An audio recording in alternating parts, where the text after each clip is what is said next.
this. Yo! Oh, look at this. Oh, I've done it. I've done it. Look at that. Bromeo, this is crazy. Hold on a second. Oh, I love being a static image of yeah, I know, right? Mizuki. And after, this is funny because it looks good for me right now, so I don't know what's going on your side. Oh my word! Well, what would it be without? So okay, well, Pyro. I know what happened, but let me get.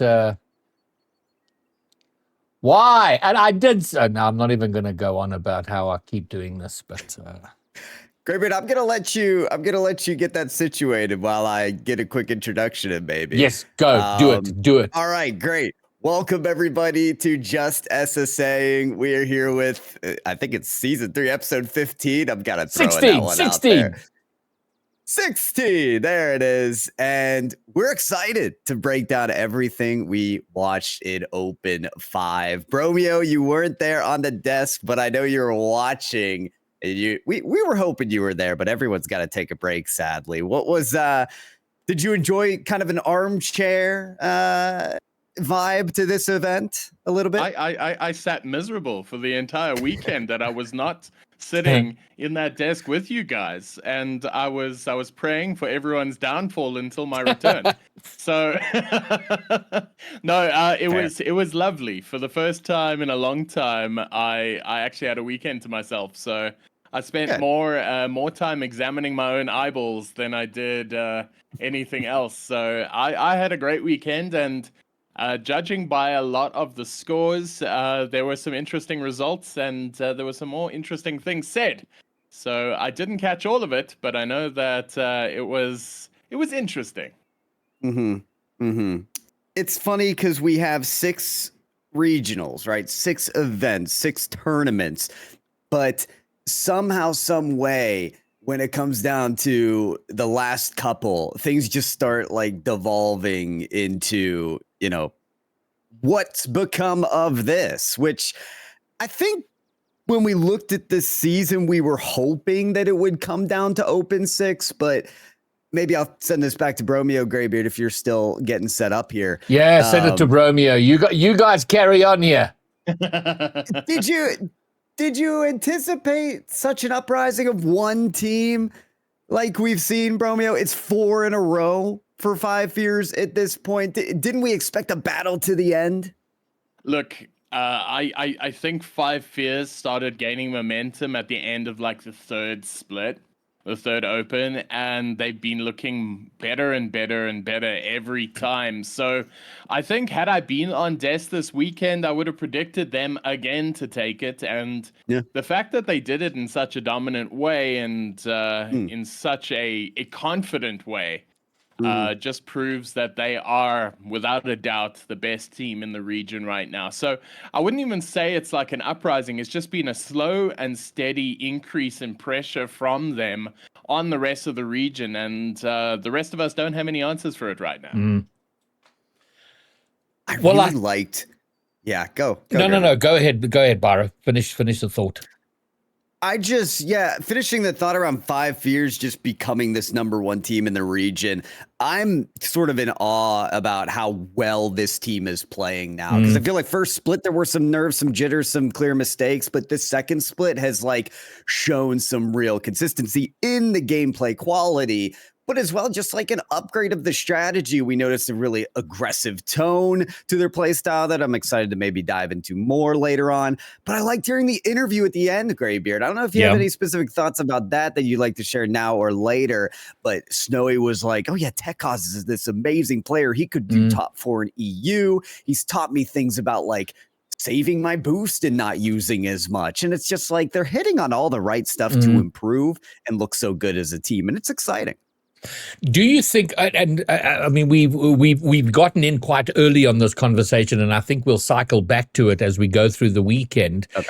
But I mean, the conversation now becomes, I mean, barring a catastrophic circumstance, they are going to Paris, and my thought is like, okay, Renshiro is convinced that SSA has greater depth than APAC and feels that we are better than APAC and could challenge, OCE a little bit. But I don't know, from what we've seen, and maybe this is not the best, because you're seeing SSA play itself. But my thought is always, are we at a point where we can start to be the best of the minor regions at a LAN?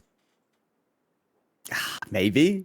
I like what Tekka said. The fact that he's like, SSA is better than APAC, like full stop. Like he knows it as a fact, and he thinks we can give Oceania and Sam a run for their money. So we need to see that at Paris, though. Yes. Words are words, actions are actions. We got to see that at Paris.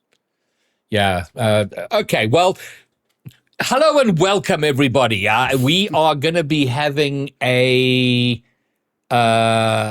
we have to start with the drama because suddenly it's erupted. And by SSA standards, and maybe even by broad RLCS standards around the world, SSA, by and large, when it comes to like probably the top 6 teams, have been pretty solid and consistent in terms of their roster makeup. We haven't had the constant roster disintegration that feels like we normally have, but it feels like suddenly a day after Open 5 with one Open to go, it's exploded. It's suddenly all fallen apart. Yeah, the word on the street is that there's a lot of teams looking pretty tenuous right now, and I'll be interested to see the final makeup because a lot is hearsay at this point. So there's not too much confirmed, but I am a little concerned by the amount of whispers concerning top 8 teams, because that for me is wild. We're one Open away from the end, and if you're a consistent top 8 team, that's a winning recipe. So I'm very concerned about the reasons why some of these teams are not going to be pulling through. So I hope the whispers are wrong, but it would be very disappointing to see teams split up in the eve of the last the last Open, because it's been so good as for a season for South African, sub-Saharan African teams. It has been one of growth, consistency, and good results. And to see it all fall apart at the end would just be like back to it's SSA. Well, okay. Well, let's start with the information that's in the public domain, and so we'll start with this tweet from that Skill Steel dropped earlier today. And basically he's retired. He says, I can't thank everybody I want to in one tweet, but I didn't want to overstay my welcome. I always wanted to be an inspiration for others and leave a legacy, and I hope that I have. And time for me to truly close this chapter and move on. So Skill Steel has retired, and we can't have a Skill Steel retirement tweet without there's a couple of banger replies, and one of them is there where Shadow says, "See you next season." Yeah, I was gonna say it's a very articulate way to say that I'm just done for the season and I'll see you in the next one. Yeah, and then one which came after I did the screen grab was from Werty, where he's like, you've done great and blah blah, and time for a well-deserved 1 week break. Oh man. So we'll see how that comes. And full disclosure, I messaged him and was like, happy retirement and whatever. I said, does this mean we can now get a regular slot for you on Just Saying? Because I would love to have Skill Steel on this podcast regularly as a former player.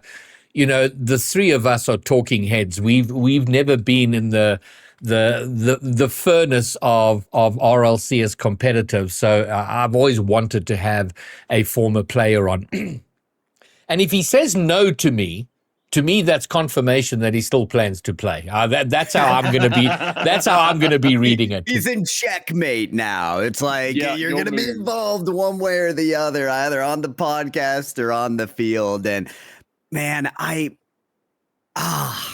it's so difficult for me to like accept Skill Steal walking away, because he's had one of probably the most exciting careers in RLCS SSA. He's not only been a spokesperson for the region, like you look at any pro that gets hits on tweets that just like is almost a moral compass for the region, like Skill's the guy. You're waiting for his word on the matter in a way.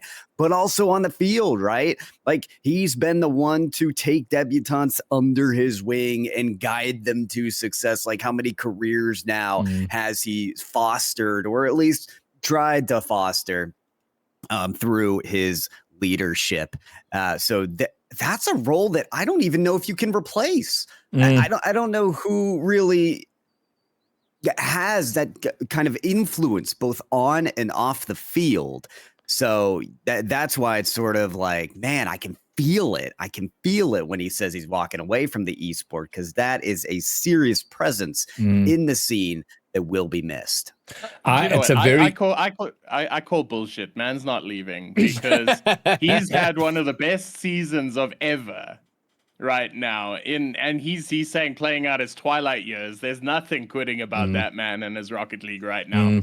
He has no right to be playing that well to retire like this. And I think, give it a couple of weeks, maybe give the last open a miss, but I guarantee you, come the end of the year, that little itch will be biting, and you go, oh well, might as well, chuck one in for the memes, and then you end up top 4 again. So I think there's still a lot to play for. I think you're still at the top of your game, Skill Steal, and I think I would be very sad to see you go out at the top. Rather wait until you're at the bottom like everybody else when you decide to retire, so that nobody even looks at your tweet. That's how it should be. Yeah, well, I think it's a case of making decisions in the heat of the moment. And I wonder if that, because this has come immediately after. And, sometimes when you're feeling a little, when things are a little tense, you want to give it a bit of room so you can kind of reflect and think about things. And so I don't disagree with you. And it is very important that we allow the room for Skill Steal to come back. We want to make sure that we're like, we want you back. So, I don't want to put him in a position where he's like, well, they all think I'm coming back. I'm definitely not going to. So Skill Steal, we love you. Everybody does. And we most certainly want to see you back. All right. Well, so there we go. We had the long, eloquent tweet there from Skill Steal. And then we had a tweet from Devour as well. Left Astronic Esports. I gotta say, that was very well written and pretty eloquent. And the part where he said left Astronic Esports, that was my favorite part of it. Just from the composition of the message, I think that was pretty succinct. I think that says a lot about his tone upon leaving. I'm not too familiar with his game with regards to farewell messages, so it could just be who he is. But that's a very succinct way to say that you're your LFT. So, gents, Astronic is no more. I don't know if Jay has the energy to scramble a new roster for the last open. I'm assuming there will just be no Astronic. I can't see Devour sitting out. So what does this mean? Let's speculate, because we've had some pretty consistent teams throughout the season, but there are also some weaknesses. There's LFO. LFO they have performed shockingly, and honestly, I'm amazed they are still together. Does that mean they're impacted? There were the throw together rosters with the Bang Bang Boys was a bit of a throw. Are they going to stay? Suddenly, it feels like the cat might be amongst the pigeons. And Daps arrived in chat saying, oh, do you know about all the roster changes? And of course, he's now going to shut up. But what do we know? What do we speculate? Well, we speculate a domino effect because this is how roster changes work. When one piece moves, the rest of the puzzle has to shift. So it's what's very peculiar about the situation is we only have one event remaining. So if everybody sticks, it makes sense because hey, we only have one event left. Like let's just stick it out. Yeah. But the inverse is also true where it's like, oh, well, we only have one event left. Sure, let's just make whatever team we want because no one else is taking that major spot aside from the Pioneers and the 5 Fears. So it puts us in a pretty weird spot as analysts. We really like to talk about teams and the power that comes with sticking together, working on the team, going to the end of the season. So if it all shuffles, well, what are we left with then, gang? Do you know, we could actually break it down, but I think that there will be some ripples, given the fact that a top 4 team, I would call them a top 4 team, in Astronic parting their ways. You know, at least not to, I see, you know, Pyro shaking his head saying maybe top 5, but top 6. Yeah, top 6. Let's just be safe Top and 6. call it top 6 then. Top 6 then. Yeah. Just to appease all of the people in the room. If any one of those teams splits up, it's going to cause ripples because they're going to look and see what they achieved, and anybody at their level or below is going to start eyeing them up for a potential replacement. Anybody above them, you can't really see that they jump for it. But I feel like anybody who is not Pioneers or 5 Fears has a reason to look at some of those players on the roster and go, maybe this would do us a little bit better. And given the fact that it, like you said, Greybeard, we're heading into our final split, why not give it a go? So yeah. Okay, well, let's do this. Let's run through our top 16, the guys who've got points, and let's see what we think of the roster and whether it sticks or not. At the very top, 5 Fears, absolutely no changes there. Any disagreements? Excellent. We move on. Pioneers, are they? They've got one more to play. Well, I mean, the mindset's got to be pretty crushed within that roster. Do you think is there the potential of it being so bad that they're like, and I don't know, thoughts? Nah, not even. No, because no one could be. I mean, the only reality you could imagine is that somehow you bring in some superstar to save the day, but no one could be convinced of that because it's not up to the Pioneers. 5 Fears have to go out before top 4. So even if the Pioneers beat 5 Fears, they need to rely on another team to beating 5 Fears as well. And we know that that's very likely not happening. Unless they try the old Young Money Clan approach.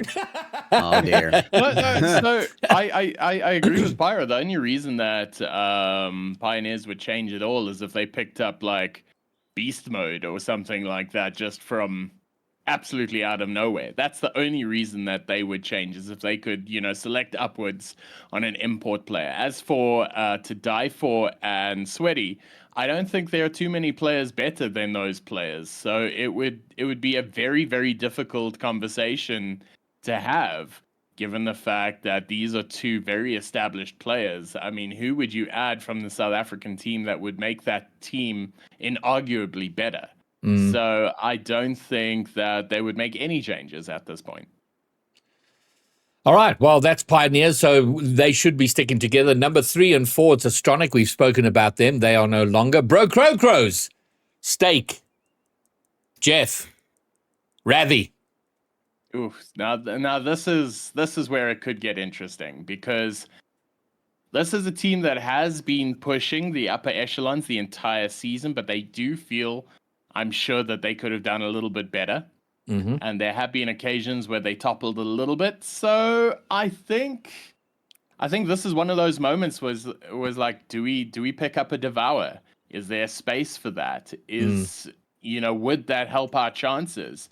Given how Astronic, you know, became Kingslayers on one weekend, and they were a little bit more inconsistent in their results, but very similar in the positions that they were pushing. So I think it would be at this level and lower that people would start eyeing out, Devour, Inspire, and Skill Steal and going, that would be a juicy addition. I don't understand Brococo's splitting whatsoever. What would be the point? I mean, yeah, Devour is a fantastic player, but you're subbing that in for Ravi or Jeff? Or Steak? Like, I don't. Why? Yeah, I don't know. I suppose. Okay, so I'd put them at 80-85% sticking together for the final roster. But hey, a lot of these questions are going to be answered in less than 24 hours because registrations for the last open close at 5:00 tomorrow. So maybe we should have had this damn podcast tomorrow night, but here we are. Well, let me just really quickly rephrase what I'm saying. I'm not saying like a change isn't out of reality because of like anything that could happen. I'm just questioning why they would do it, right? Yes. I don't see the reasoning from my I'm kind of there because it's sort of like you're not even trying anything out because suddenly after the last open, we're in the off season and it's all going to come to it's all going to change between now and the start of it. Although there is the 2v2 and 1v1 coming up, but the 3v3 roster is not really going to impact that, I don't think. So yeah, I don't think there's a lot of good arguments to change everything up for the last. But this is SSA, so why not? Death Cloud Esports, Cam, Nitro. No, who's on Death Cloud? Yeah, that is. You're it's right, Cam Nitro Karka. What do we know about that? Deathly silence. No, like, so this is I'm a piano, right? This is they had Kexi, now they have Karka. This is a team that apparently, from what we learned from Kexi, doesn't really talk much and Nitro to begin with, right? So like their stability as a team, as a unit is like suspect at best.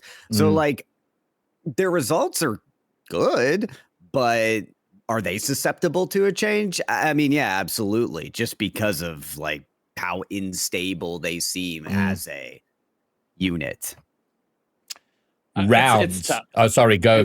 No. It's I've heard the whispers. Obviously, it's not confirmed. I know that it's been said that Tweaks Cam and Karka are busy trialing together. I don't know if that's true or not. But I do know that would be quite a combination. So I think it means that, there's obviously a lot of stuff to play with, given the fact that DCE's shifted around a little bit this season as it is. To see them shift again, I would not be surprised. And to hear that Tweaks, Cam, and Karka are, possibly having a shot at it, I'm not surprised at that either. It's not one of those combinations that are out of the realm of possibility. Rounds. For my money, rounds doesn't change. I mean, they're onto such a winning thing. Yeah. I think it was Rhino that mentioned that they're even thinking about sticking together. They're trying to for the next season. So yeah, would they change an Open 6? Absolutely not. That would be amazing. And then Synthesis, for all the memeing we've done on them, for their consistency as a unit and how they do and so on.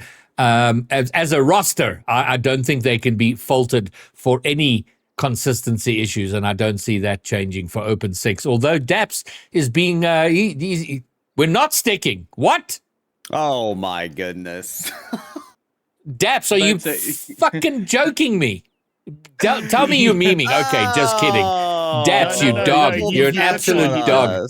He literally just posted in chat, weird to say, if roster changes right before the last regionals. The only reason I can think of is the causing this would be a player potentially having a bad mental, and then going on to say that we're not sticking. That intro is the highest order.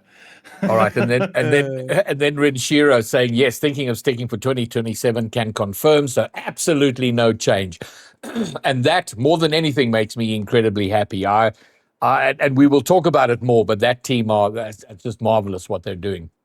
So that's round, synthesis, marine region. I think Eli's enjoying playing with Dalton. So and Pingu's are pretty good. I don't see any change there, but it is Eli, so anything's possible.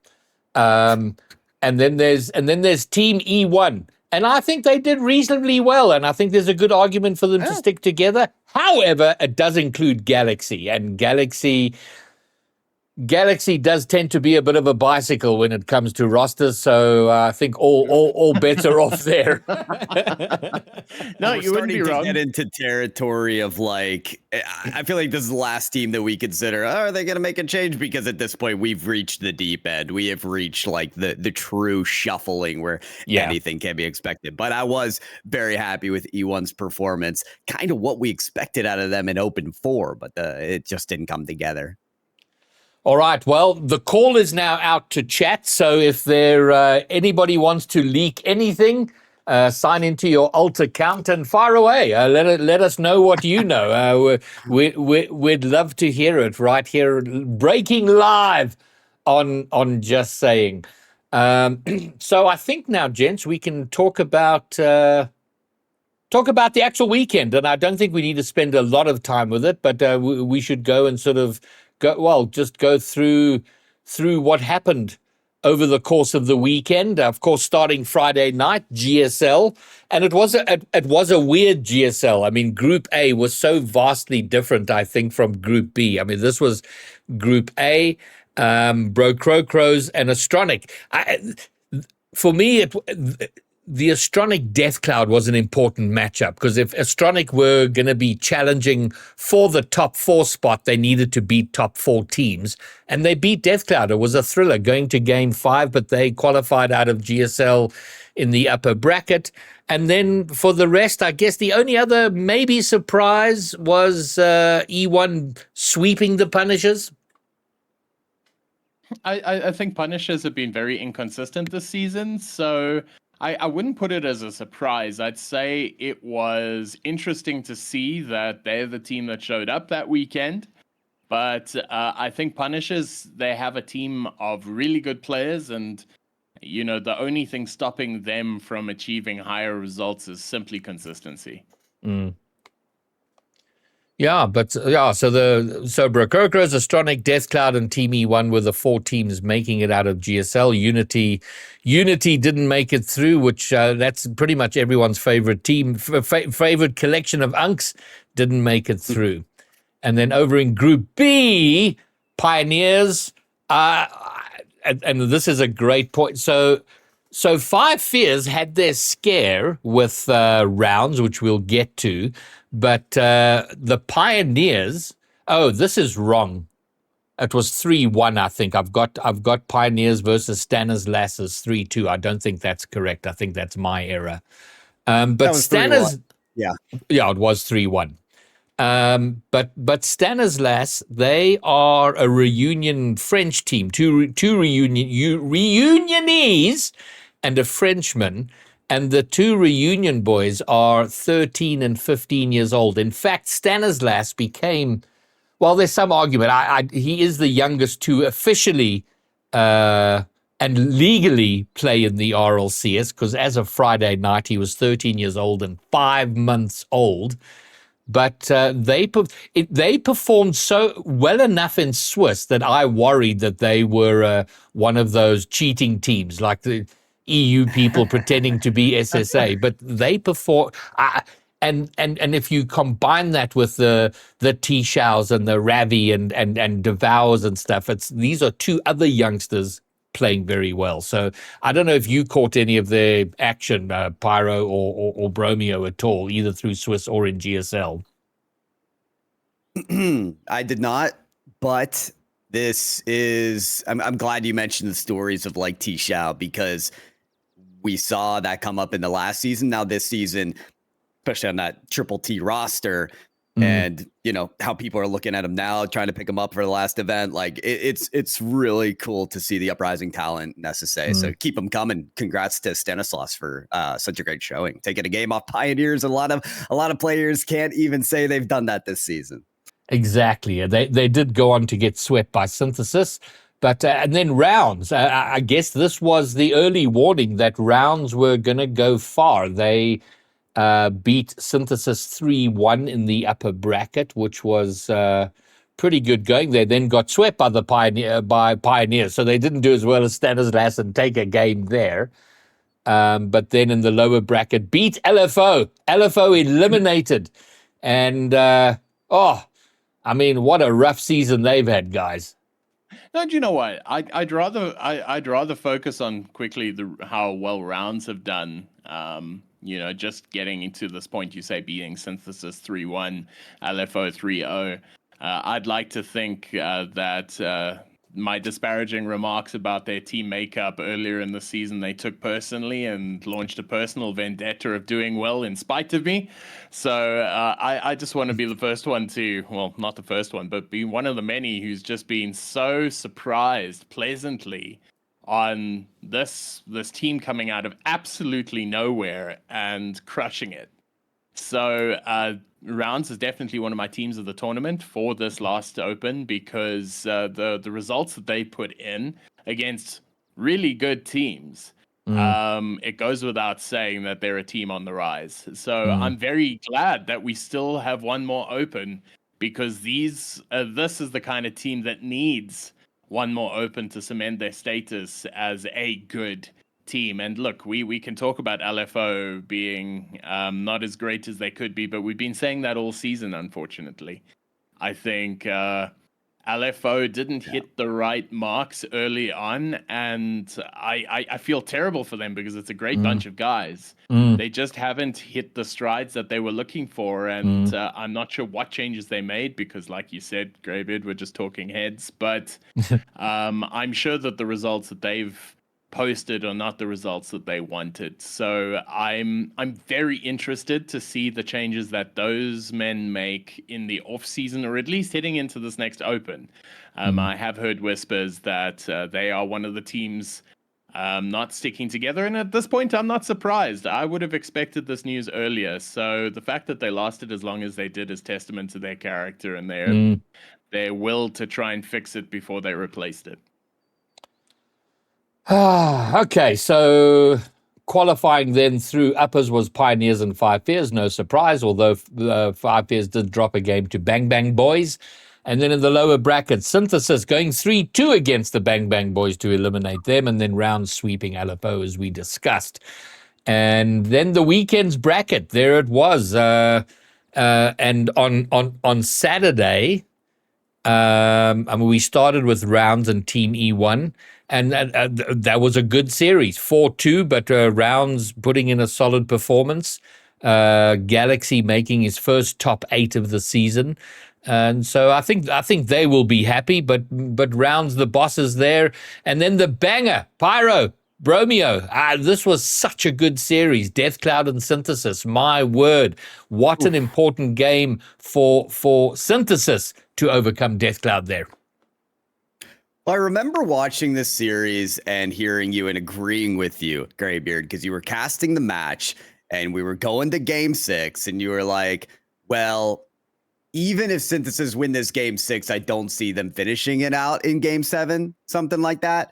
Like Death Cloud having 2 games to win here at the end. They should have this under wraps. And no, they brought it back. Game 7 was a thriller. Declan got this like air dribble down the center of the field and dunked it down off the bar and in. And I think Declan scored the last goal in that game as well. It was just a really, really exciting matchup. And I remember like coming into this match feeling like the villain of Synthesis because I kept saying like, last Open, it wasn't so great. I wasn't trying to knock down on them. I was just trying to present the fact that like, last event, y'all had to play Pioneers and Five Fears. That's a rough bracket, right? Yeah. And it's like now you have the chance to like, okay, settle the score. We're not playing top 2. Let's get some wins. And they did that. And they gave Brococros a good match too. So I think this was a proper showing from Synthesis. Yeah, it was good to see. And then Sunday, I think the series that shocked us all was Rounds and Astronic. All of us all of us, I think on the desk, from what I recall, it was, Rhino was the only one to predict Rounds winning this matchup, and nobody went for a sweep. I mean, you know, either way, to be fair, even with those who said Astronic would win it, I thought it would be 6 or 7. But my goodness, did they show up and clatter the rafters there, Rounds making an emphatic statement with a sweep against Astronic. This is one of the games that I did catch, and I saw it start, and I saw Astronic go 2 games down. I saw them take the timeout. I'm like, okay, cool. They just needed to settle the nerves a bit because there were some scores posted that were not comfortable, and they were indicative of a team not in the right mental space. Because the first game went 8-3, so. I was thinking, you know, they just need to park the bus a little. They'll find their form. I went away. I did something. I came back, and they were staring down the barrel of overtime in Game 4, and I'm like, what? Wait, how did this happen? And you know, like, no indictment on Rhino to say Rounds was going to take it, but. I'm pretty sure he would vote for Rounds no matter who they were playing. So that just puts even more credence onto what a shock result this was, because anybody and their cat would have put their money on Astronic taking it, purely just for the consistency that Astronic has found, you know, that top 6. And that for me, luckily I was not on the desk that day, because I would have voted the same. So definitely one of the results of the weekend to take note of. And then Synthesis going down 4-2 to Bro Crows. And a bit frustrating for Synthesis. They took the first 2 games. They were looking good. And we'd had a long conversation, you know, in the cast, on the desk, about their mental to take that game against Death Cloud. You know, they were ahead going into Neo Tokyo, and I was fairly convinced that they wouldn't win on. They had to win on Neo Tokyo if they allowed Death Cloud to take them to Champs Field, that they would succumb there. But they overcame that, did magnificently, and took it. But then the kind of reverse, they were 2 games up and then lost 4 on the trot to go 4 down. So overall a good performance, but you feel they should have closed that one out. Take down another top 14. I have to say, what's absolutely wild about this matchup is 5 of the 6 wins were in overtime. And that includes the last 4 that Bro Crows had. And the game that wasn't in OT was like a 1-0 win. This is one of the closest matches, like, I feel like just in this season in RLCS, like it felt like you could flip a coin. It's like, here we go, OT again. Who the heck is going to do it? So kudos to Bro Crows, because winning 4 overtimes in a row when you're down 0-2 to start in that series is kind of an insane thing. But on the flip side, you want to give credit to Synthesis, because it's like, well, you can't come much closer than that, right? I completely forgot about those overtimes. That is just, I mean, that's got to be something of a record. And I will tell you this, Bro Crows will absolutely take the overtime crown of the season. I have to go and dig out the stats for this, because they have been in more overtimes than any other team, I think, this season. That is wild how many overtimes they have gone to. All right, and then that brought us to the semifinals. Pioneers making relatively quick work of Bro Crows, losing Game 4, but then taking the series in Game 5. 5 fears and Rounds. My word, suddenly it felt like that 5 fears. It felt like for the first time they were getting serious pushback from a team that wasn't Pioneers. And I do think 5 Fears had to adjust mid-series there to like, hey, hold on, guys. Are we really going to let this happen? They had to step it up again to make sure that they got there in the end. It's interesting, and I was hoping you could use your new web app to tell me the history between these 2 teams in more convincing fashion. But if you have a look at the first game, it's 6-4 to 5 Fears. Means 10 Rounds goals. is putting Yep, Rounds is putting 4 goals past 5 Fears. And then Forbidden Temple, 2 goals up for Rounds. And then 5 Fears back again with 6 goals to nothing. So I do feel that this is one of those things where it's either a tight game for Rounds or it's an absolute breakout for 5 Fears. So I feel if I had to look at this from a stats perspective, I think it would be 5 Fears just not having a game history against a team like Rounds. And so they just weren't used to the playstyle and had to adapt mid-game, because to take this many games off of 5 Fears that went into the finals and swept Pioneers, that's a very impressive result for Rounds. I have to add on here, because you mentioned the play styles. This was that matchup where 5 Fears had all the shots and Rounds had all the defense. Like a ton of crazy saves. Specifically, I have the stats here. 5 Fears, 12 shots on average per game. Only 6 from Rounds.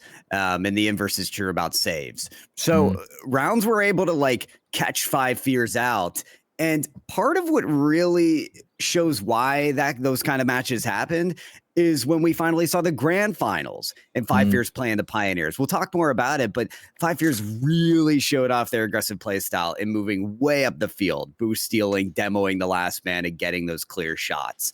Like, that's where Rounds were able to catch out 5 Fears, those over-exerted plays where they get a good counter together and get that score. So, yeah, it really was like a all or nothing thing for Rounds. Can you hold the line enough to get those counterattack goals, or are you just going to get obliterated? And then while we're talking about Rounds, I do want to just again say a couple of things about the players on that roster. First, Renshiro, to me, next to skill steal, he's proving himself to be a real gentleman of the game and of the scene. I love how he conducts himself, how he interacts with other, at least publicly and visibly that I've seen, how he interacts with other players, other teams, how he swallows defeat when it comes.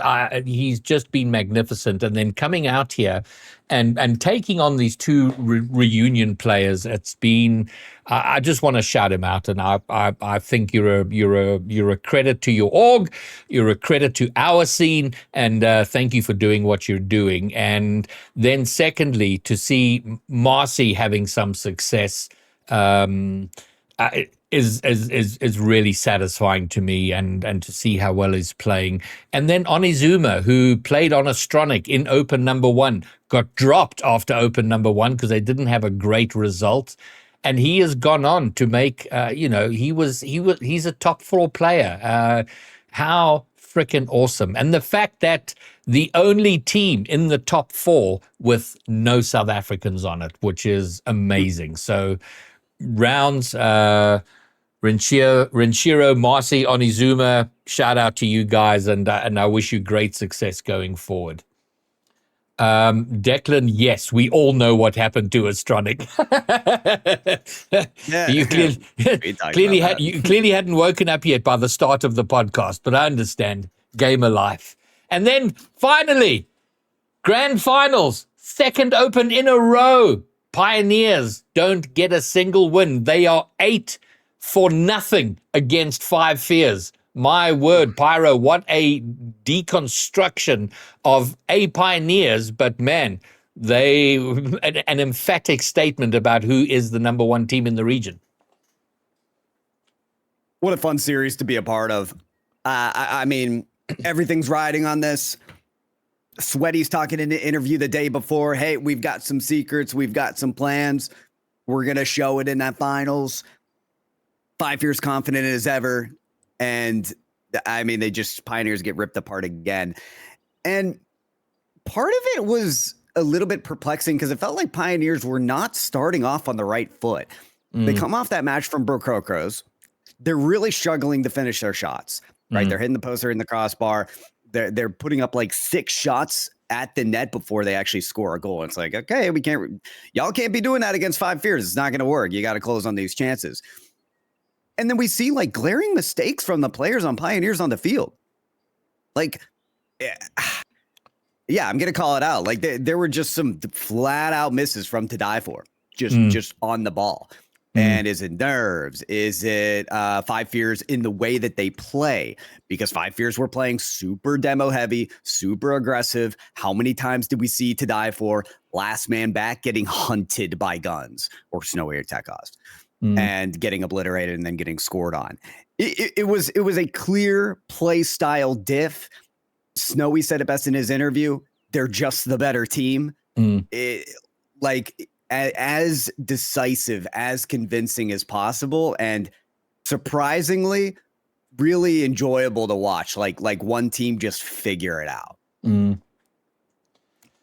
Well, and it was interesting because going into that grand final, it was either going to be Five Fears unquestionably best team in the region, or it was going to be holy moly, Pioneers are back and we're gonna go to the last open with it all on the line. I mean, it was such a defining series from that point of view, and it was Five Fears who came out on top. And what that means is, amongst other things, is we may as well talk briefly about a little bit of beat, because Five Fears put out a tweet. I'm going to show this here. I've seen this and I'm not ready. Okay, well, we're getting to that, so I need to get rid of that. There we go. So I don't know when this was, but this is. Let me just make sure that this is going to go out on stream. Yes, it is. So this was clipped from a Lawler live stream. I think that's the frustrating part, is knowing how good the team is and still just having to watch this fucking shit team in 5 years go and compete in Boston. I think that's the I'll play it one more time. Is knowing how good the team is and still just having to watch this fucking shit team in 5 years go and compete in Boston. I think that's all right. So you can imagine that causing a bit of consternation. So Five Fears. The audio did not come through from my side. Are you willing to say what he said? He said frustrating part is knowing. The frustrating part is knowing still just how good the team is, having to watch this, and still having to watch this fucking shit team, Five Fears, going to compete in Boston. So he's basically saying, like, Pioneers are my team, like, is just better. We're great, and now we have to watch Five Fears be like suck at the major. Is that what he's saying? No, I don't think he was talking about how well or badly they did in Boston. Just that, okay, in his mind, Pioneers are the better team, but now they've got to watch Five Fears go to Boston instead of them. Okay, I see. And then so Five Fears clipped that and said, "Looks like this shit team is going to LAN again." And to Lawler's credit, he replied to that and he said, "No excuses from me. The frustration is real. When playing our matches and it's close 1-goal games and the lads keep seeing defeat, shit hurts. All the credit, stroke respect in the world to Gun, Snowy, Tekos, and Zebra. They've more than earned the spot." So a great recovery from him, I thought. And that was a good response. I think that if it was any other response, it would have ended terribly. So the fact that he took the right approach from the get-go saved him in this situation.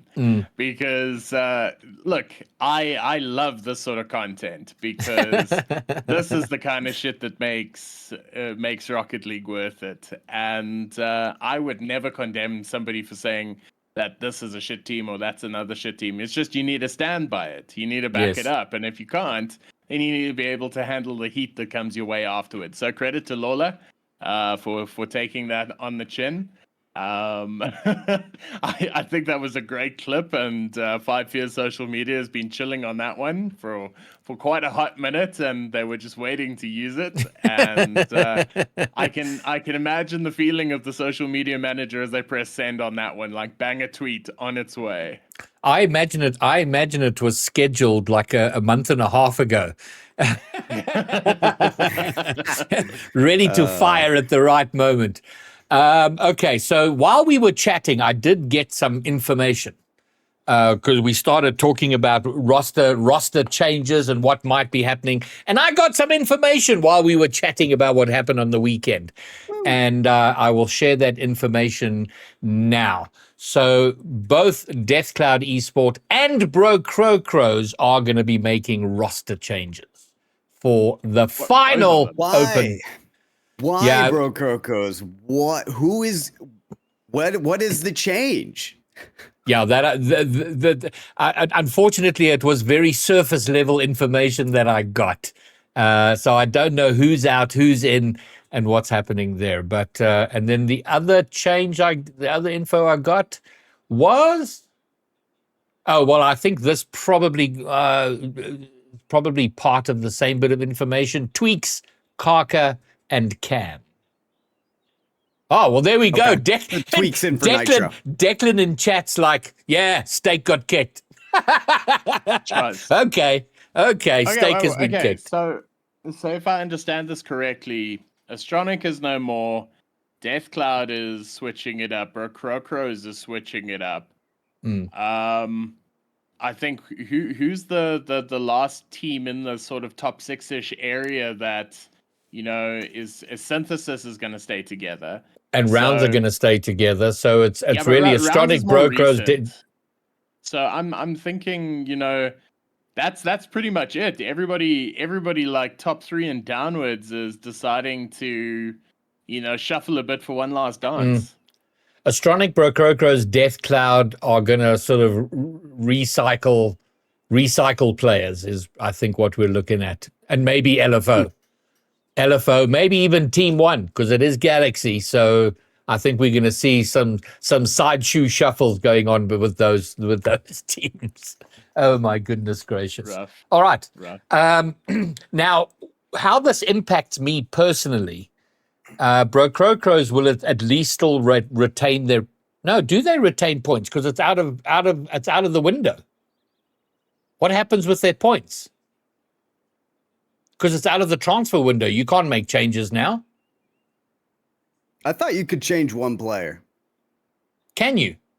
And then in the transfer window, how many can you have? 2 changes in the transfer window? No. Oh. Maybe you're right. Huh. We need our read up on the rules. Someone.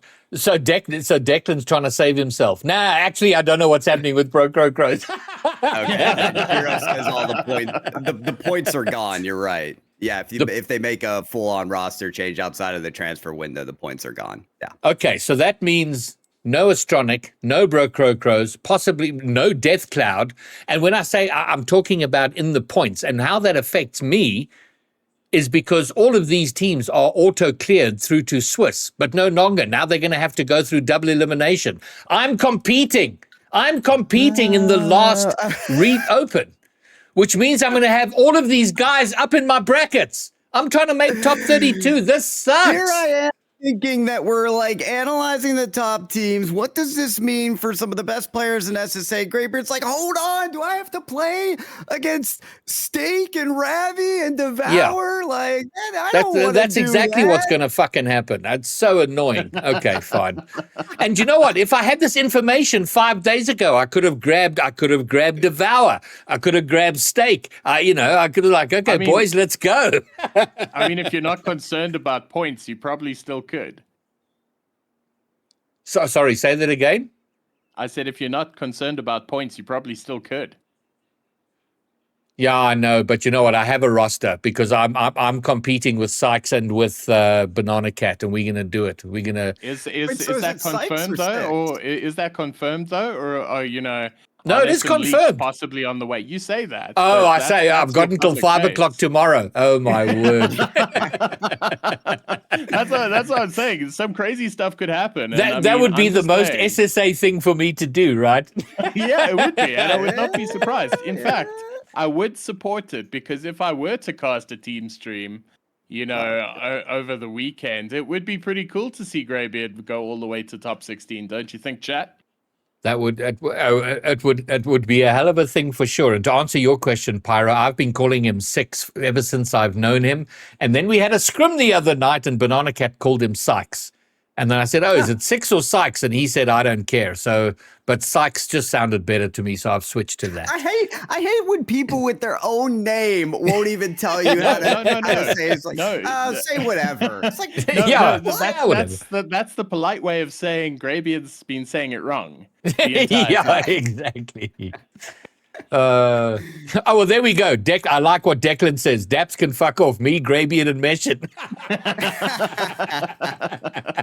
Love that. I love it. Oh God. Okay, cool. Now this, as always, took longer than I thought it would, because one of the items I had for tonight, which I thought would be kind of fun to do, would be to do, even though we have roster apocalypse going on right now, but based on the 5 opens that have happened, that we do a little bit of a live S tier or a tier list of the SSA teams. I mean, given that we now have hindsight on a couple of the implosions, this does make these a bit more interesting to call, but I mean, can we just go and put 5 fears straight at the top? Yes, I think let's not mess about. So 5 fears at the top, and I don't know if this is controversial or not, but we put Pioneers at A, and not S. Ooh, or is that? That is pretty controversial. So here's my thoughts about this. It's the fact that 5 fears are definitely a level above Pioneers at this point. Yes, but how do you call the separation between Pioneers and the rest? Because I feel like there is a separation, and so that begs the question, do the rest go in B? So here's my thinking is we start, in the broader context, I do feel this has been our most in-depth season. I think in the first, and if we kind of sort of have to discount the roster seasons of 24 and 25 because they were their own chaos. But in season 1 and 2, 21, 22, 22, 23, it was Orlando Pirates, Bravado, and then everybody else. And that everybody else was it was a cattle show. This season, I feel like we actually have a top 6, if not a top 8. But 5 fears are a level above, and I do think Pioneers still are even though they've been challenged, they lost a game against Astronic, a series against Astronic, and for that reason, I think they do need to be one down from 5 fears, and then everybody else has to start at B. Okay, so no, I disagree there, Graybeard. Starting at B, can you imagine what disrespect to the rest of them? I would think it reflects a reality. I would put Astronic at A, purely for the teams that they beat. If we're putting Pioneers there, I feel like it should be as well, because B team for me, Jesus. Guys. If we're being, you're gonna get outnumbered here because it's majority roles at this point, and I don't care if Astronic beat Pioneers in Game 5. Okay. It matters more what happened in this previous event where Astronic lost 1-4 against the Pioneers, and then the Pioneers went to a 5th grand final. They are a level above Astronic. They are. Yeah, but they would be in the same tier. These boys have been punching up, and I don't think Pioneers have been punching down. So, look, you guys are looking at it as a top 10. It's not a top 10. It's a tier list. Yeah. And I would put the performances of Astronic in A tier. They put in some class performances. No, let's B. Okay, hold on a sec. Okay, let's do this then. Let's do this. We will cycle back to this argument. So 5 fears Pioneers, we'll leave them alone for now. Mm-hmm. Now, whether we start the rest at B or at A, let's put it at B for now. We might have to move a few up, but as for the rest, where do the rest go? So, Bro Crocros. Let's start with the Bro Crocros. We've said mostly through the season that they are the region's number 3 team. By the end of Open 5, I don't know that they are out and out the third. But they would I would definitely. say that's a more comfortable B. Yes. Yeah. Okay. So we can put them at B. And you'll see they don't have a logo, so just know there are 3 teams That's with no Crocros. logo. So, but the first no logo team is Bro Crocros. Astronic, given their performance in Open 4 and 5, which was very good until they were swept by rounds. But clearly, whatever was kind of brewing for Astronic was already brewing in a couple of days leading up to GSL, and then definitely boiling over on the weekend. So given their performance over the course of the season, are they a B or a C? Are they at the same level as Bro Crocros? Yes. Really? Yes, because they have showcased higher heights than any other team. Like, I don't think anyone's taken Pioneers to that level like they have. And the team genuinely looks that good. I mean, Bromeo, I feel like you'd support this because you were trying to put them in A. Like, I'm just saying, y'all guys can cook at C. You guys could be wrong. It's okay. C, especially with Inspire moving down to have the good ping. Ever since that happened, this team has been so good.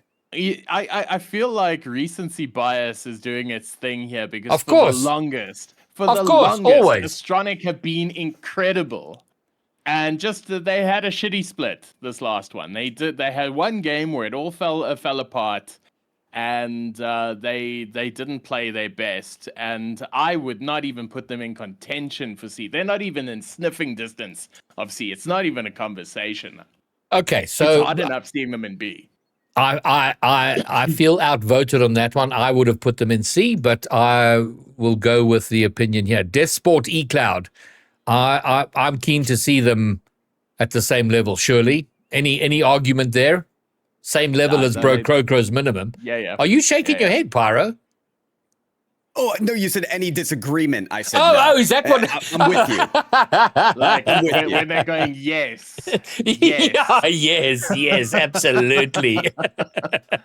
Okay, good. 5 years we've covered. Marine Region. Now, we talk about recency bias. They've been together 2 regionals. Did great in 4, not so great in 5. Any of you would like, what tier would the 2 of you venture for Marine Region? Eli, Pingu, and Dalton. I mean, they were fantastic in Open 4 and had moments of looking great in Open 5 until they didn't make it. Look, we're talking about a team that didn't make it into top 16. And did it previously. So give me a tier. D. Pyro? They were a game 5 away from getting to top 16, but yeah, if one of 2 events you're not making top 16, you can't be C in my eyes. You got to go D. Midwest Mafia, Jerome's boys. They made their first top 16 in Open 4. Crashed out Open 5. So moments of light for me. Probably E. Yeah, I'm gonna say it. Midwest Mafia had an easy cruise in the time they made it. I would put them E. Pyro? I'm on board. Pyro is on board. Okay, cool. And then Pioneers, we've done. The Punishers surprised us in Open 1 by making a top 8 and then kind of crashed out. Then they brought on Marmone, looked pretty good. But, I mean, we keep saying that Synthesis is inconsistent, but my goodness, the Punishers should definitely have that crown. I've got my thoughts, but... I'll jump in here. I think that after Split 1, they had an argument for B, but after Split 2, they're more firmly a C. Romeo? That's where I'm at. I'm just thinking here right now. We got to put Punishers in a spot, but they did well, I think, in Open 1, where we didn't give them credit. And then we put them on a pedestal for the rest of the tournament where they didn't live up to it. So if we're being real, I would put them at D or E. You guys choose between those two, but that's where they belong. I was thinking D. So on the balance of in the very democratic process we're following here, we'll put them in D. And now here's fair. Yeah, D would be fair. They've been top 16 every single time. They haven't hit top 8. No, they did in Open 1. They hit Open top 1, 8. yeah. But can we please put them ahead of Marine Region at least? No. They No, do you know what? No. Almost got there. Bromeo, I think Pyro. Do you know what? Because Marine Region, we're putting them in D based on 2 performances. Punishers, to their credit, have been here the entire season, and Okay, for so that, send Marine down. We don't send Punishers up. No. They can be in D. It's fine. I mean, can Punishers be to the left of Marine Region? Oh, wow, that's. Oh, I see what you're we're saying. ranking that way now as well. Okay. Yeah. No. Well, you always do. I think that is a feature of this tier ranking. That's what I said, Donkey, but it's okay. I'm outvoted. It's all good. All right, next.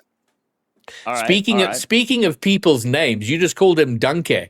I call him Dank. So there we go. And he also hasn't properly clarified. He's like, whatevs. So anyway, now here's a tough one. I know where they would be at the start of the season after 5 opens. Who knows? LFO. I'm gonna say it. I'm gonna be real. They have hurt my feelings this entire year. They are in F. No, that's rough. Jesus Christ, Bromeo. Yeah, no, that's what I say. Every single regional where they hurt my feelings. F. Okay, I don't think I can get. I can get on board that they're struggling, but F is rough. Okay, Pyro? C's looking lonely. I'm thinking that's where they're at. Yeah, I think I can get on board with that. Let me Romeo? list their results. So Yes. they were 9 through 12 in 3 of the last 4 events. They were 13th to 16th in Open 4. But they were just on the cusp of top 8. I feel like being right on the cusp most times puts them in that C. No, it doesn't. If that puts them in exactly the same winnings brackets as the Punishers, who we've relegated to D. Yeah, By reputation and reputation alone, they have made it up to C. So look, I do believe I do believe that they should either be in C or D if we're looking at it objectively. But in my heart, if they right are an off F-tier of top 8 is D, then what is C? Okay. Then maybe let's change it up a little, because I think we probably need to revisit some things here. But so let's talk about Rising Esport, Wilu's team, who I'm very frustrated with. Wilu Eagle and Hallowist, who have completely underperformed and have been. Where do we put them? Because I think this might be a bar around which we can figure out Marine, Punishers, LFO. I think they have to go in D because they also had a 9 to 12 performance, but then they lost out on top 16. I had way higher hopes for this team, but yeah, I think unfortunately due to their results, they belong in D. Then if we're putting Rising Esport in D and we're putting LFO in C, I think we have to put Punishers in C. You guys are just playing, let's push everybody high up because we feel bad. Bro, we can put everyone in D right now, but at some point I need to hear who you're putting in C. That's all. Well, I'm happy to. I'm happy to go. Yeah. Okay. Carry on. No, I'm happy to have Punishers in C if LFO are in C. If we're putting Marine in D and Rising Esport in D, then I do think Punishers need to be above those two. This is how I think. do it, I think you guys are handing out participation trophies. I think you guys are just putting guys high up for no reason. I would put like Rounds in C. They finished strong, but I wouldn't put them in the same league as all of the other teams that have finished strong the entire season who are in B. So I think that there's a very so Rounds is your C. Okay. Rounds would be my C. Rounds and Synthesis. Synthesis haven't delivered where they need to be the entire season. I would also put them in C. I would put them below Astronic Deathcloud. Synthesis in C? No, I would. I would. Bro, you smoking socks now. Come on. Okay, tell me I'm smoking socks, but then make your list make sense. We could just cut it off at C if that's what you guys want to do. If you want to play nice, start at C. Okay, so if we're looking at Synthesis consistently, they've missed out on top 8 once, and so did Astronic. So I think they can't be below Astronic. There's no way they can be below Astronic. Okay, Synthesis is B from my standpoint because I think one event does not define them. I think rather where they've placed more consistently defines them. I know we used that goddamn word way too much. And the last 2 events have been top 6 for Synthesis. Top 6 for Synthesis. That is their identity. This split. You can't go 2 top 6s in B and C. You just can't. They're B. Synthesis are B. I'm with you, Pyro. I think you're just being overly ornery, Bromia. I'm not. I mean, look, if we're filling in a list here, it's got to follow a bell curve. And what you boys are doing is that you guys are making this a very top-heavy list, which I understand. Nobody wants to say mean things, but no, we're not making. We're making it middle-heavy. I think as we go through, we're going to be middle-heavy. Sure. Okay.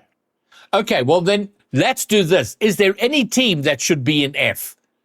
Because I maybe made a case for F, because the only person that you would see for being F at this point would be like WRG, but they've done the same as Midwest Mafia. No, WRG. Okay, well, do you know what? Based on the fact that Midwest Mafia have made a top 16 once, they should be F. And by that argument, Marine should come down to E, as should Rising Esport. Wait, but Marine might... I think Marine is ahead of Rising because we've seen Marine region top 8. It's hard to say that it. Okay, you're putting them down to E. Dang. All right. Yeah, I'm putting them down to E, but putting them ahead of Rising. Okay, I'm gonna let you cook here and see what else you got. I don't know where this is going right now. Okay, we're never gonna. I'm never gonna get a smile out of Bromia. Okay. So, E1 made 1 top 8, and they've been all over the place. They look good there, but I don't see they could be anything other than E at the highest. We are looking at the course of a season here. Okay, but that's Jesus confusing Christ. because they've only played 2 Bromia refuses to speak. I'm thinking. I'm just saying, if I speak, I'm in trouble. So okay, so look, we're looking at E1. Let's just pull up their best results so far. They've top 8. They got top 8 once in Open 5, but in 2nd, 3rd, and 4th, they were 17th to 28th, around there and thereabouts. 49th to 64th in Open 1. So, I wouldn't put them too high up. It would be probably E, yeah. Raj? This is making nobody happy. Everyone down, but this is just go with it. E1 is It has an E in the name, so let's just keep it moving. So, my thinking here is that we didn't actually clearly define what all of these tiers are. We're going on gut feel here. And because F is what at the bottom, and we are doing a gut feel thing. Yeah, no, fair. But if we've got an F, there has to be somebody in F, and there has to be somebody in S. And then based on those two criteria, we have to fill in the rest. Yes, in my opinion, we just shouldn't have another row here, but we do, so we have to fill it, and we're going with this. That's fine. Okay. Let's keep moving. All right, good. Unity. Unity, man. Unity gets some vibe points, surely. In chat. So, I've got my thoughts. Look, let's do this quickly. Let's go to your rlesport.gg. Type Dog, in this Unity. is what I would do while you're going to the stat sheet. Yeah. I would throw Marine E1D and Unity White Rabbit in E. Sorry, so Marine and D. The uncles deserve an E. Okay, but like, oh wait, Unity did get into the top 8 once. Yes. I forgot They got about into that. Top six. Yeah, Smart they Brew. did. They went into that upper bracket and then got clobbered after. Okay, we don't need to go right. that far. They got top 6. Mother, they did get they played.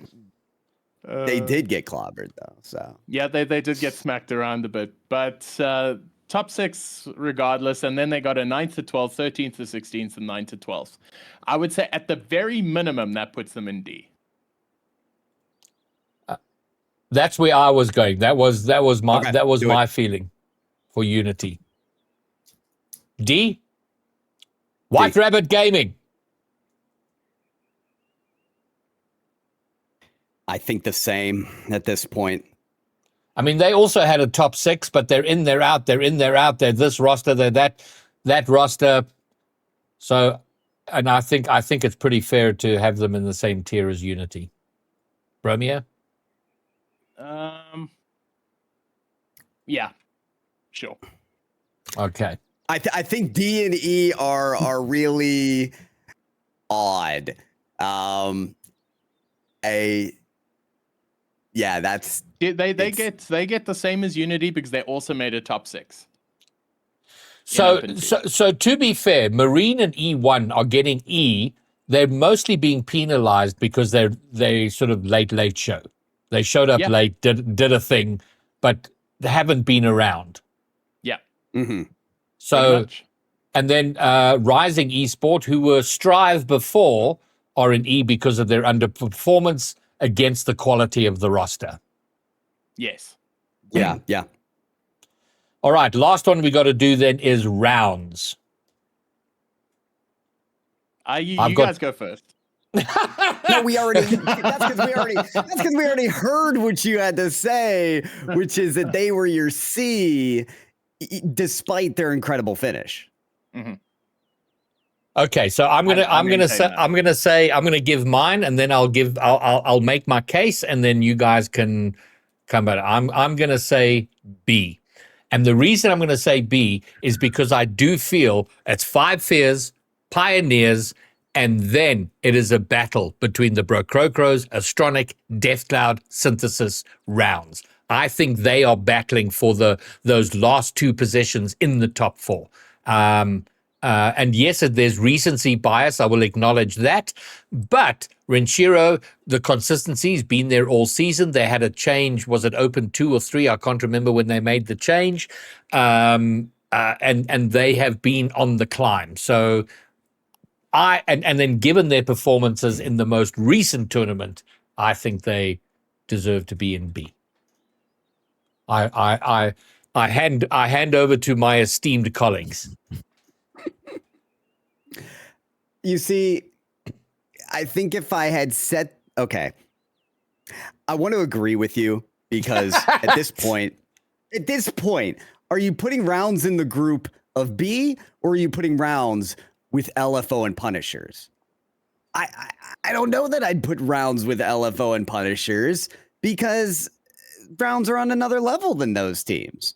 And rounds did have a great run into top for this most recent Open. You know what? So, I'm so convinced can they I could do it just again. say this? Can I just Yes. say this? Provisionally, they're in C, but we still got a split to go. If they do the same as they have been doing, I would push for them to be up in B, and that's where they'd stay. But We're not trading in futures. Their first 3 opens was 9th to 12th, 9th to 12th, and then 13th to 16th. I don't think that's in the same ballpark as the rest of these teams. Just because they hit that level in the last open doesn't mean they're in the same area. So I think rounds 100% can be higher. But I don't think if we're looking at an entire year that they deserve to be at B. I would put them at C. No, the problem then is they're not at the same level as LFO and Punishers. Then we have to move LFO and Punishers down. And in fact, I don't even know why Unity is under LFO.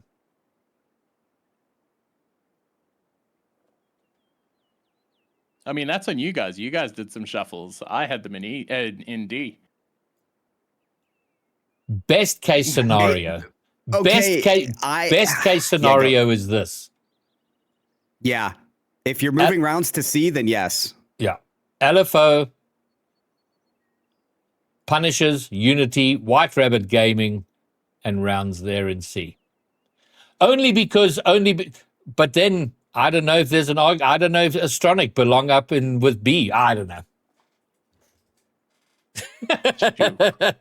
Shoot. I would Kids not beat move Pioneers and you want to put them in Astronic. C. I would not move Astronic. They belong in B. Wow. Okay. Are you kidding me? Ever since Inspire moved SSA, they've been so good.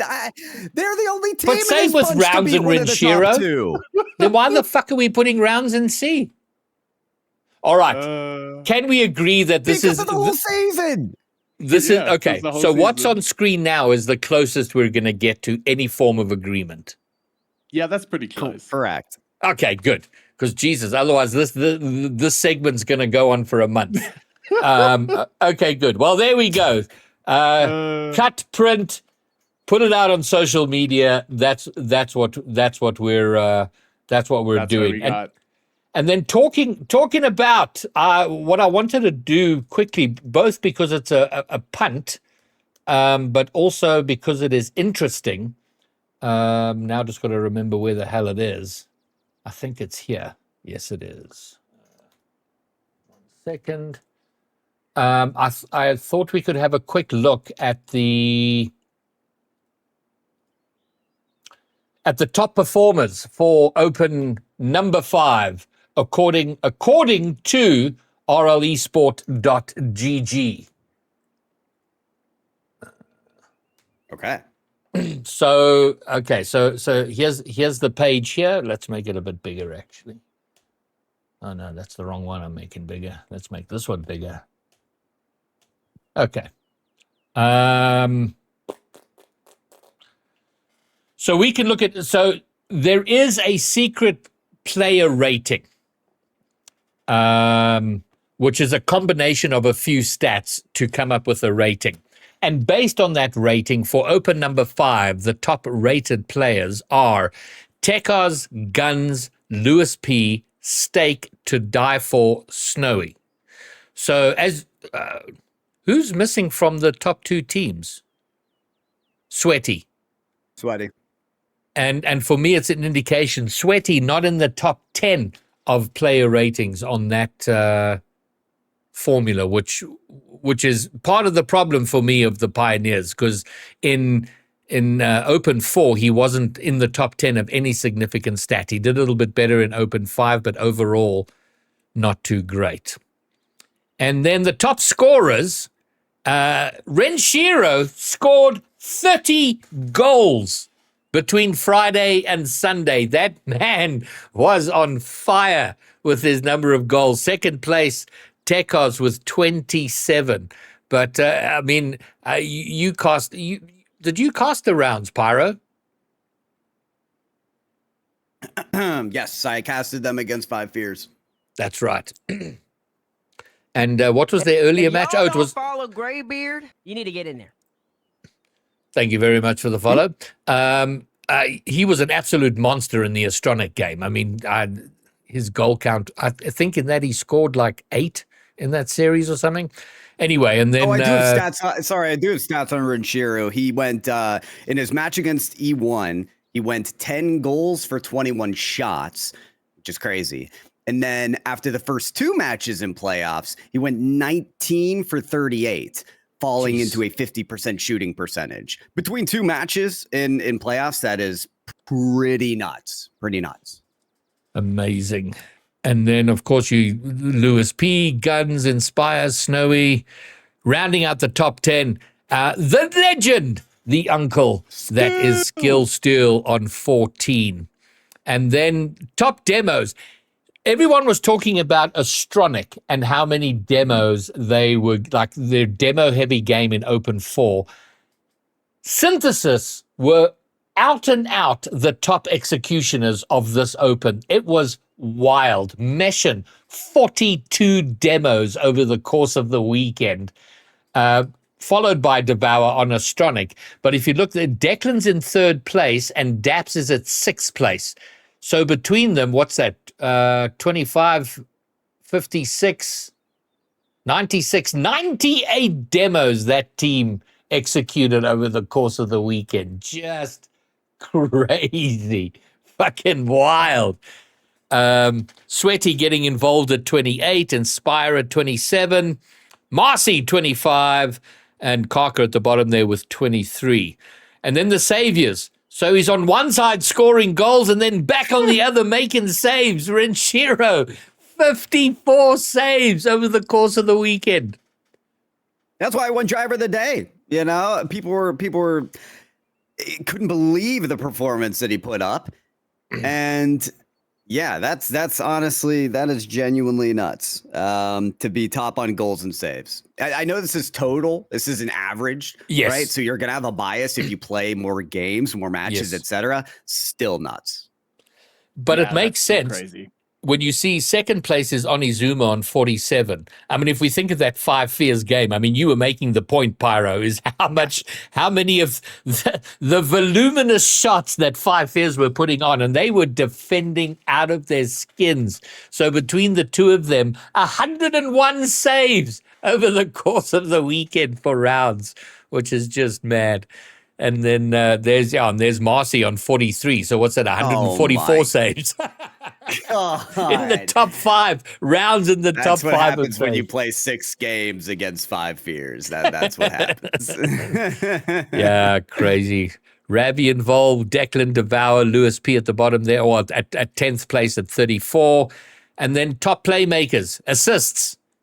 Tekars with 22, and we saw some banging, some of those passing plays were just delightful to watch. And then Onizuma for rounds on 18. Shout out there. Ahead of Guns, ahead of Lewis P, ahead of Jeff, Ravi. Sweaty appearing finally in it while he was in one of the earlier top 10s. And then Stake, Skill, and Marcy. And then we can look at any one of the 230 stats if you want. But if there's any stat you're interested, we can look at the top 10 there. Otherwise, we can wrap it up there.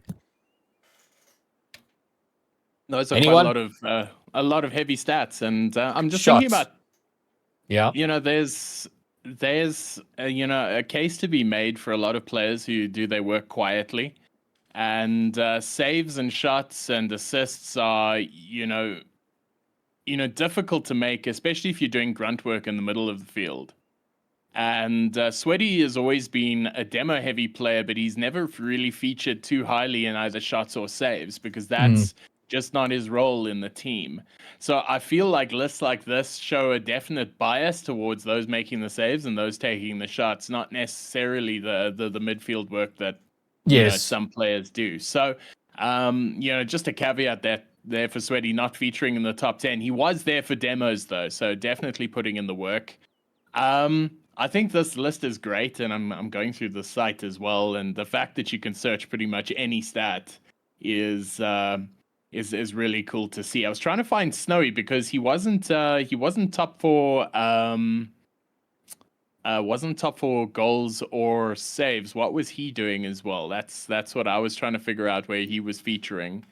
in this whole tournament, because you're seeing Guns and Tekars featuring very big with assists. And I know that Tekars was leading the goal scoring, so I was trying to see where Snowy was fitting in with that whole gameplay as well. So those are my only questions, but I'm sure I can figure that out in my own time as well. Well, the I could shots honestly talk at length about Five Fears play style, and I could also just talk about this website a lot. But I don't know, the players that are in the chat, you guys should go onto this site and look up those stats using this website. This goes literally all the way back, is for all of RLCS in SSA, all seasons. You can filter it. You can use whatever stat you want. Like, what an invaluable resource. Go use it. Thank you for that, Pyro. Appreciate it. So the link is in chat. All right, so shots to die for at the top with 83, but Rinshiro once again featuring 80 shots. And if he's putting on all those goals, so what's that? So that's a better than 30% overall shooting average, which is pretty good. Sharing it with Guns at 80. And then Galaxy, there you are at 5th place, 71. Well done. But not scoring too many. Stake, though. Oh, look how many. We got 1, 2, 3 players on 71. Snowy on 70. Lewis P on 69. Nice. And Meshin on 68. Nice. And then there was someone. What's the aerial? Someone wanted to know time in air. Oh, I can search. Yeah, you can. In air. There we go. Now, my only question is that I don't know. Like, it gives a figure, 989. I don't know what that figure is. 989 what? 989 units of air per square inch? I don't know. I don't know what the figure is, but Onizuma, by the look of it, spent more time in the air than anybody else. I mean, I think that's seconds. Seconds. Oh yeah. And that's a lot of seconds to be in the air, though, over a course of how many games? That's what I wish we had access to side by side, because that's a big number. Hit that feedback button, Bromeo. That's a great one. Like, all these little things, we want to make sure we catch all of it, so you can literally just do anything side by side and whatever. To die for in 10th place, 750 seconds in the air. All right, well, there we go. So that's the stat. As Pyro said, you can go to the site and you can drill down as much as you wish. You can have up to 6 players or teams head to head, so you can see how teams match up, how players match up, and you can do a head to head for day 1 of Open 5, or the whole season of 2026, or for all time. So lots of crazy things you can do with the site, so go and visit it. And then a little bit of an announcement. So the Esports Nations Cup is going to be later this year, and there's a bunch of African teams that are regions or countries that are going to be involved. One of them is Zambia, and they put out a call. They're looking for coaches for a number of titles, including Rocket League. And the Zambian national coach is going to be Sponsor Bobos. Love that. So he's been selected as the Zambia national coach, which is pretty damn good. He was the coach for E1, prior to that coach for Unity, I believe. So he's been putting in some yards for as a coach. So that's great to see. So good luck to you, Sponsor, and do very well. I also saw Kenya was looking as well. Did they find someone? Oh, I don't know. I didn't know about that. I would have helped them find someone if I'd known about that. So yeah, Kenya also looking for a coach. Last time I saw, they might have found somebody, or I might have just read that tweet wrong. But yeah, I think everybody's looking for coaches right now across the board. Yeah. Bang. Okay, cool.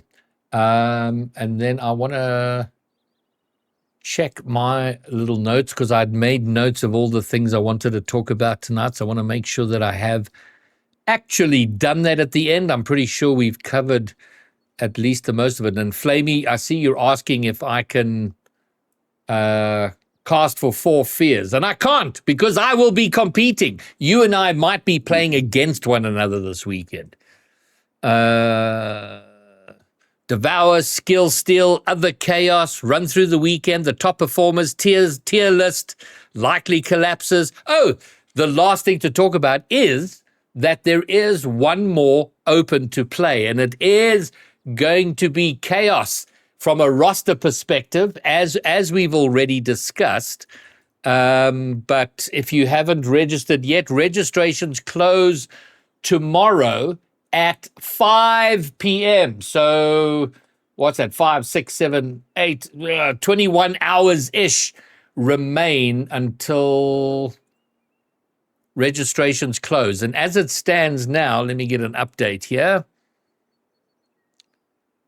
73 teams have registered. So in 21 hours, let's see if we can bump that up to a high number, but not too many, because I don't want to have to make my way through too large of a field to try and make top 32 to get myself a RLCS 2026 Challenger title, which is the hope. And Sponsor Borba says, am I allowed to say the sponsor, the message you've just sent to me about coaching? Well, I'm going to go and say it. This new roster of Tweaks, Karka, and Cam is going to be coached by Sponsor. So there we go. Oh, Nice. More to his pedigree. All right, gentlemen, I think that wraps it up. And once again, we've managed to waffle our way through over 90 minutes of stuff related to Rocket League. So well done for that. I think we've covered all the highlights. Anything else we've missed? No, I think we're good. I think that was a pretty good I episode. muted. Yeah, that was. Yeah, Okay, cool. I'm genuinely surprised and proud of us for doing that in basically 90 minutes. That honestly could have taken 2.5 hours if we really. Yeah, like I was ready to rock and roll, boys. Yeah. So Yeah, I know. kudos, gentlemen. I'm impressed. The problem is audience fatigue. We have to keep that in mind. I have no doubt we can keep ourselves entertained, but Oh yeah. okay, so we are going to go and raid. Who should we raid? I know. How about let's see who's currently live. Pyro J is live. Would you believe? Would you believe we're going to go and raid Pyro because he will carry on streaming? So go and hang with him. What you got in store on your stream, Pyro? I've got an hour of grinding for GC2, and then we've got Marby Mondays. So we're doing some marbles, baby. Wow, GC2, my hero. My God. Well, I'm literally at the lowest of GC1 that I could be, so it's kind of, kind of fake, but yeah. But still, you're in GC. That is so good. All right, guys. Well, thanks for coming to hang. This weekend, I'll be competing. There will be a team stream, so if you want to follow my progress or root for my downfall, it will all be streamed live. Raids will be covering that, so or at least broadcasting it. I'll find casters. I'm not sure if Pyro and Bromeo are going to be available, and I don't want to put them on the spot because really there's no problem there. But either way, that'll be this weekend. I shall see you then. Peace!